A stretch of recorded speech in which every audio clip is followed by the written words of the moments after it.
Right now, we are in the evaluating eyewitness testimonies, and this time we are in children.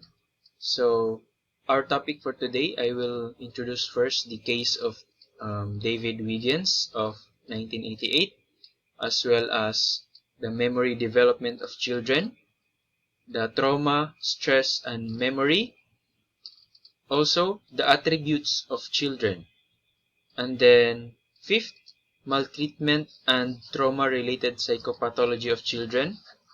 And then 6, the issue on disclosure of abuse. 7 is all about lying. And then lastly, the juror's reaction about children's as eyewitness. So first, 1988, David Wiggins was misclassified as the perpetrator. So accordingly, he raped a 14-year-old female, a teenager, and then he was imprisoned for 20 years.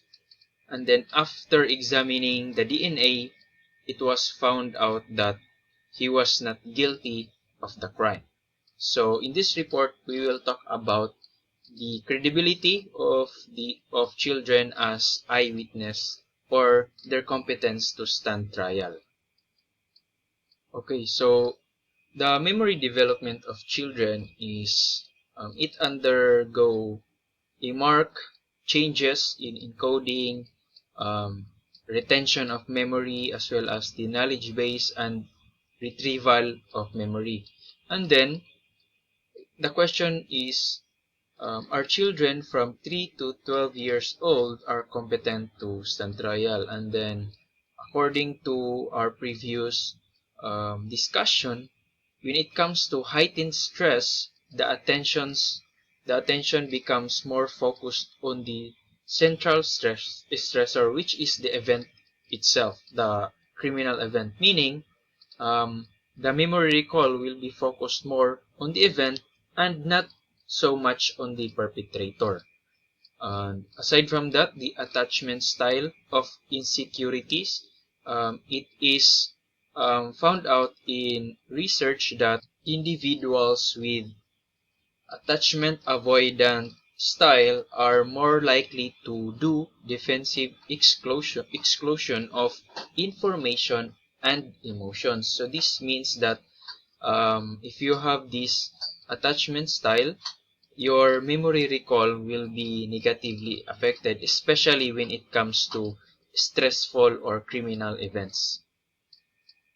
When it comes to trauma, stress, and memory, it was reported that children who are victims of criminal events such as sexual abuse, they tend to avoid detailed reports of their involvement in the crime. As well as there are some children who denied that the abuse occurred due to embarrassment and also due to reasons that they are protecting themselves or someone. Attributes of the child. So first, the age. There are reports about we don't have traumatic memory or about the traumatic experiences before the age of 3, and this is called infantile amnesia with the onset from age 3 to age 4. Second attribute is language and parental communication. So according to research, the more the parent has frequent communication with his or her child about traumatic events and other painful experiences, it can help in accurate encoding and processing of correct information when doing memory recall. Third attribute is the parenting style.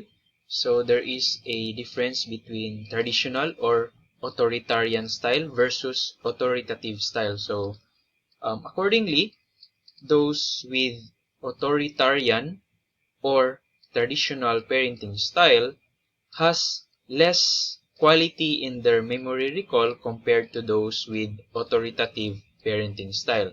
So the explanation for this is for authoritative children, they have nurturing parents who sets clear boundaries and limitations. Whereas for traditional parenting style, the focus is on obedience and compliance and the tendency to distrust the interpretation on negative experiences.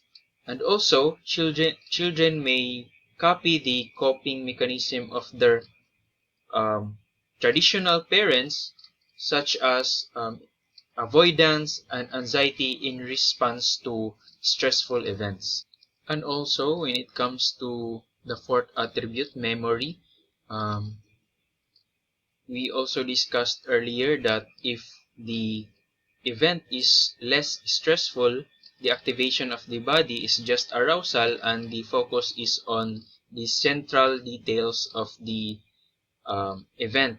Whereas if the stressful is so high, the activation if the body is on fight or flight mode, and then the focus is to survive, the focus is to about fear and worry and not so much on the details of the perpetrator or the one who is committing the crime.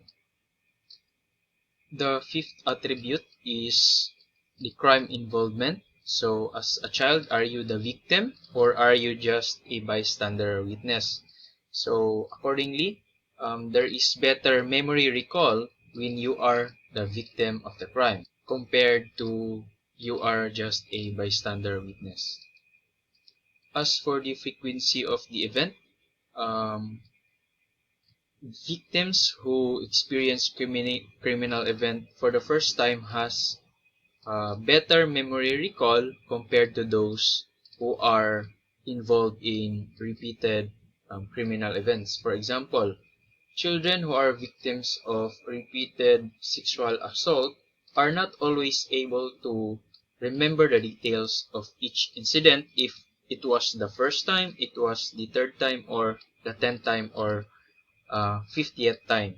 So one explanation for this is for every exposure to the same painful experience or criminal event, um, the person tend to identify with that event, and as we all know in our lessons with psychoanalysis, the ego always seeks pleasure by avoiding pain. So that is one explanation for that.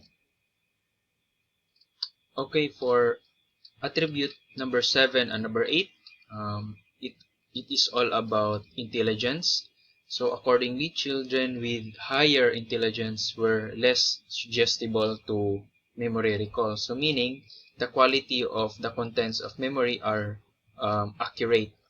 And so verbal ability also, the greater the verbal skills, the more accurate is the memory and less to suggestibility. So this means that the cognitive and developmental development plays a key role here.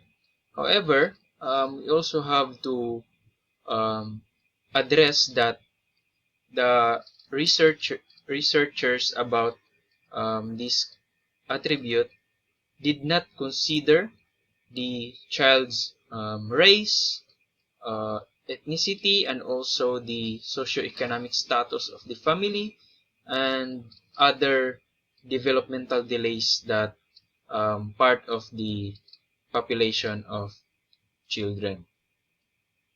Okay, so when it comes to maltreatment and trauma-related psychopathology, it was reported that child abuse and neglect has um, contribution to major risk factors such as anxiety, substance abuse, psychosis, personality disorders, as well as in the hippocampus, which is the responsible of our memory recall.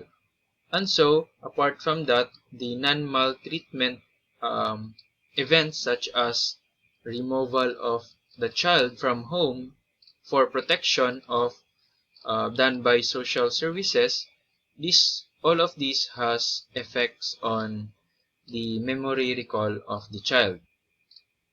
Um, Two things to consider also when it comes to suggestibility, false reports, and false memory.